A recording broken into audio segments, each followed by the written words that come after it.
Yeah, that got your attention, right? That got you thinking to yourself, oh, wait, no, that isn't possible. That can't be right. But it is. Napoleon Bonaparte did cause the Second World War. And I'm going to explain how. So, how do we get into this? Well, what Napoleon did before his fall isn't really important to us, except for a few reasons. But after his fall is the main importance to it. So, okay. So when Napoleon conquered a kingdom, say, let's take, it doesn't. We really don't need an example. But when he conquered a land, he established a government in there. He abolished the monarchy there and put one of his people, like one of his, family in there, but he put republic, quote unquote. But he put the ideas of the French Revolution in the people there, which created nationalism inside of the country. So, after that, when Napoleon fell, all the monarchs obviously wanted their lands back, so they started taking them back.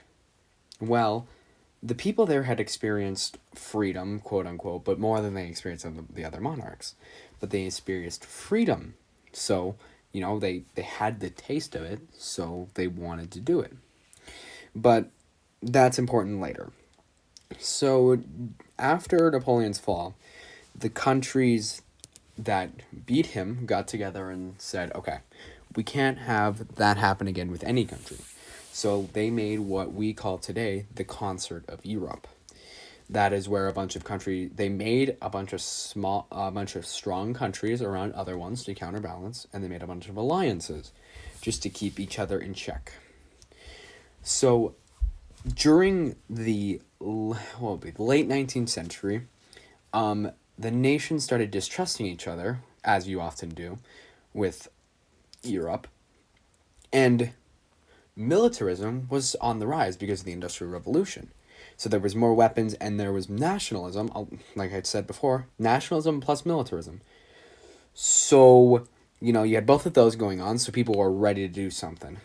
So then you add a little bit of colonization in both Africa and Asia, from most of the major powers, Conference of Berlin, all of that good stuff.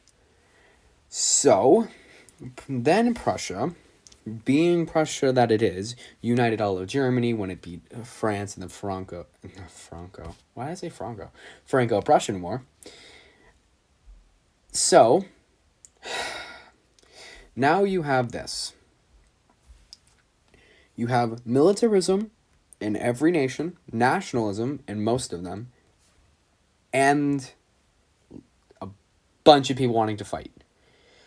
So you have the perfect powder cake for war. And then obviously, Archduke Franz Ferdinand, he got deaded by some Serbian, and that started the First World War. So what I'm saying here is that Napoleon set up the dominoes, or helped lay the dominoes, that started the First World War.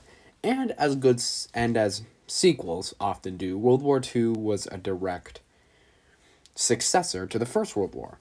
So, if you think about it, Napoleon Bonaparte laid the groundworks for the First World War, which led directly to the Second World War. So, in conclusion, Napoleon Bonaparte, the first emperor of France during the early 19th century, led to the two most major conflicts of the 20th century. Thank you for coming to my TED Talk.